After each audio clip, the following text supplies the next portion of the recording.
All right, welcome back to the deep dive. You guys have given us a really interesting set of sources this week. Yeah. It seems like every time we turn around, there's something new happening between the U.S. and China when it comes to trade. Yeah. But these articles really highlight the impact on U.S. farmers. Yeah, absolutely. We've got a lot of details about the tariffs going back and forth, and I think the mission here, what do you think, is to unpack what's actually happening. Yeah. Like, not just for, the headlines, but like, what does this actually mean for the people who grow our food? I think that's a great way to put it. What really jumps out from these sources is this tit-for-tat escalation we're seeing. Oh, for sure.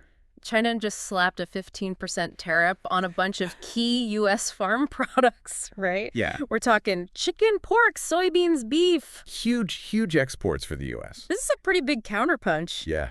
It's a really strong reaction. And it seems like, the sources are pretty clear, this is a direct response to President Trump's move back on March 4th. Right. To double the tariffs on goods coming from China.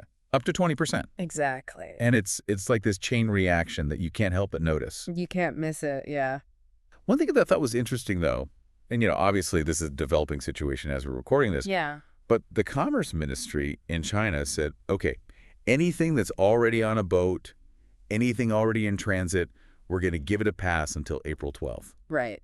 It's like a grace period. Yeah, it's a little detail, but it kind of shows that maybe they are trying to soften the blow a little bit. They're thinking about those immediate disruptions, I guess. So, okay, let's rewind a little bit. Yeah. Let's talk about why President Trump decided to increase those tariffs on Chinese imports to begin with. Right. The sources outline a few different objectives, and it would be great to get your take on these as well.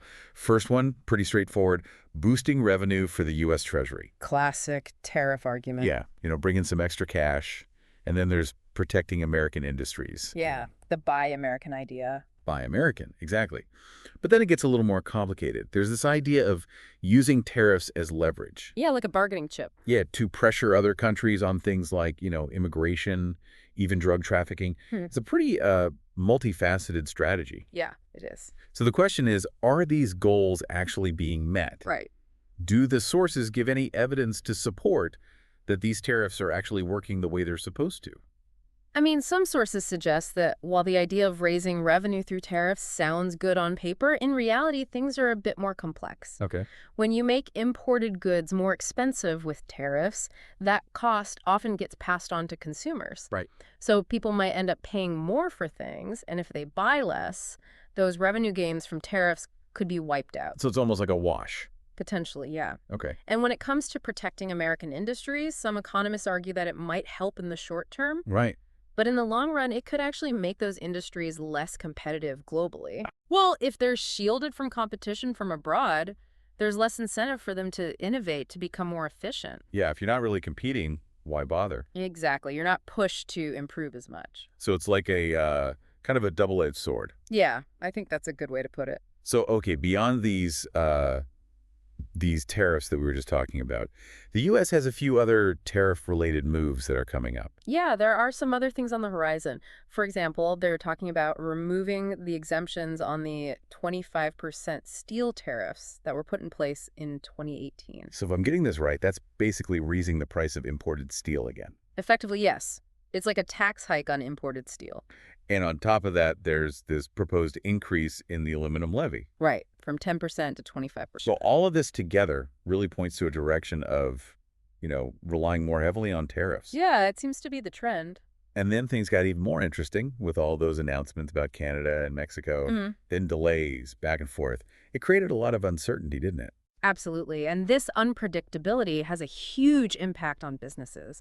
They need a stable trade environment to plan investments, to manage their supply chains. This volatility makes things really difficult for them. Makes sense. So bigger picture, we've touched on this a little bit, but the economists in these sources are pretty worried that all these tariffs will mean higher prices for consumers in the U.S. Yeah, that's a key concern. So, are we talking like noticeable price increases at the grocery store for everyday Americans? It's hard to give a precise number. It really depends on the product and how much tariffs affect the final price. Right. But in general, economic models do suggest that when you have these widespread tariffs, it tends to lead to higher prices overall. Inflation. Exactly. So your money doesn't go as far as it used to. Okay, so let's bring it back to kind of the main focus here, U.S. agriculture. Mm. The sources really paint a picture of how vulnerable they are in all of this. Yeah, they're a major target, unfortunately. They're a huge part of our economy. They have a lot of political influence, which kind of makes them an easy target for these retaliatory tariffs, doesn't it? It's a strategic move, I guess. If you want to put pressure on a country, you hit a sector that has a lot of domestic support, like agriculture. Yeah. And it's not like this is a new problem for them. No, U.S. farmers have been through this before, haven't they? Yeah, during the trade war with China back in Trump's first term, we saw a big drop in U.S. farm exports to China.